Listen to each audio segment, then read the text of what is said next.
اكو اغنية اسمها الك شمة. بعدين شو الك شمة والي شمة؟ ما يحار ماكو؟ ما تقدر تسبح؟ الك شمة؟ يا اخي مو طلعت ريحتك شنو لك شمة؟ عيب ترى والله، كهرباء 24 ساعة والجيزر دا يحمى وما يحار اكو، اسبح. بعدين ما شاء الله المعطرات تارسه السوق، اشتري معطر احط بلا الفضايح، الك شمة. بعدين انا اعرف قبل كانت الاغاني تتغزل بالحبيب، تمدحه، شو هسه كلها رزايل، شنو واحد يطلع يقول لحبيبته انا من كنت احبك كنت امشين عليك. انا من قلت لك احبك كنت امشيهن عليك. شو تمشي؟ محمد راح اقوم اطوط والله.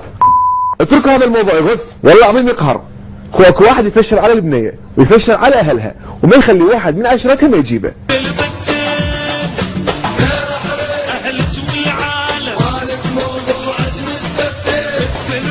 لا ويذبح ويصلخ، شنو قصاب؟ انا عليك الدنيا حرقها ازرق واصلخ واذبح وابكي. شنو هالرومانسيه اللي انت عايش بيها؟ شنو هالكلمات الرائعه؟ فدراس باشا من يمك بالله، شنو السالفه سالمين؟ وين عبد الحليم حافظ دا يتعلم منك كل هاي الرقه؟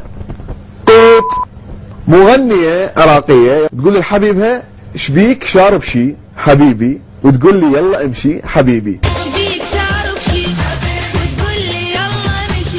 شنو السالفه؟ شنو شارب يعني؟ سوق ما مثلا شارب شنو السالفه؟ ما يريد يشرب شيء الولد يعني، دا يحكي عادي. بعدين اكو كلمات غريبه مثلا قليبوني، قليبوني شنو؟ قليبوني يا روح. هاي وين اصرفها؟ من قلب مصغر يعني مال قلب، فوقها تطلع المغنيه مالتها قاعد تسبح، شو تريد توصل فكره ما ادري، بس المهم هي دا تقول انه انا اسبح، وهي دائما تسبح. هسه نترك هاي المغنيه الراقيه ونتحول الى ابو البزازين، بس ميو. ابو البزازين نفسه صار عنده مشكله بالنطق، صاير يتأتئ هوايه. سب سب سب سب سب سب سب سب سبع بط بط بط بط بط بط بط بط بطل. راجع طبيب اسنان، طبيب اسنان شو العلاقه؟ بس انصحكم ان تشوفون هاي الاغنيه، تعلموا منها الفن الراقي اللي ما عرفت اسمه لحد الان هذا المغني من هو ولا ابدا اتعرف به. اوعى منك ارض اوعى يا وقت الكهر. اكو مشكله اساسيه ايضا انه القنوات الفضائيه مال اغاني ما تقدر تميز بين المذيعين مالتهم، يعني نرحب بكم مشاهدينا هذا رجال ها اتمنى لكم حسن المتابعه. اسكت بس كافي، اطلع استرجل اكسر رجال. ما ادري ليش يريد يسوون شباب العراق المضروب بهم المثل بالرجوله ما يعين. من هنا نطالب نقابه الفنانين، وزاره حقوق الانسان، شرطه الاطفال، وزاره النفط، والاتحاد العالمي لكره القدم انه يتدخلون لوقف هذا التدفق الهائل من هذول المغنيين، ونطالب وزاره حقوق المراه بانه تتدخل لايقاف انتهاك حقوق المراه بهاي الاغاني. اقول لك مو تحس تلحيت، بس رنتك باسم حضرتك تبقى هي سيده الساحه الغنائيه. يا ذهب رد انا قلبي وجعني. شكواكو هاي يشفيك، شكواكو الله يخليك. شكواكو هاي يشفيك، شكواكو الله يخليك. شكواكو هاي يشفيك، شكواكو الله يخليك. صدق تعرفون ليش لغوا خليجي 21 حولوها من العراق للبحرين؟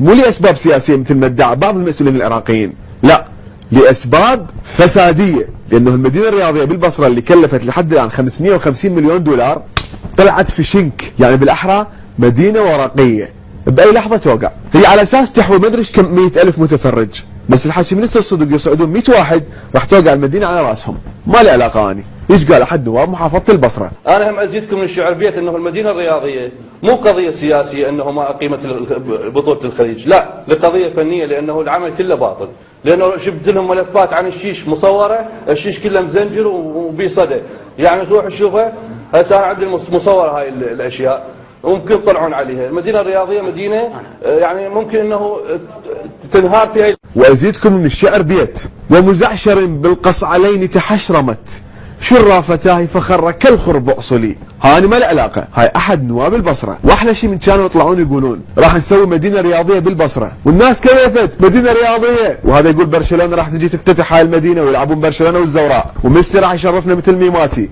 من اجل البصره، كان تطلع كلها مياو. يعني الفساد ترى صاير آفة، والله كافي. اتمنى يحشون سالفه ويصدقون بيها، حتى المواطن العراقي يقوم يصدق ولو مره واحده خلال دوره انتخابيه كامله، دوره كامله يوفوا مدينه رياضيه على اساس احنا باوروبا. بصوت المواطن على ايش يصدق؟ شكواكو